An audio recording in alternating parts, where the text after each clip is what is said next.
सर्व नागरिकांना आवाहन करण्यात येते की आपल्या आजूबाजूला परिसरात कोणत्याही प्रकारची संशयित व्यक्ती अथवा संशयित वस्तू आढळून आल्यास तात्काळ पोलीस स्टेशन रामटेक येथे माहिती द्यावी किंवा 112 या क्रमांकावर कॉल करून माहिती द्यावी।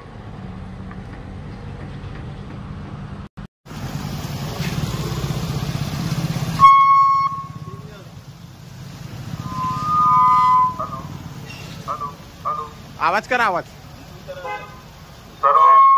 सर्व नागरिकांना सूचित करण्यात येत आहे की आपण कुठलीही आक्षेपार्ह वस्तू इकडे तिकडे दिसली असल्यास त्वरित पोलीस स्टेशनला रिपोर्ट करायचा आहे किंवा माहिती द्यायची आहे। कोणत्याही अनोळखी वस्तूला हात लावायचा नाही आहे। आपण पाहिल्या ते घटना घडलेल्या दिल्लीला त्या पार्श्वभूमीवर आपल्या सगळ्यांना सूचित करण्यात येते कुठलीही आक्षेपार्ह वस्तू दिसल्यास कृपया पोलीस स्टेशनला त्याची माहिती देण्यात यावी।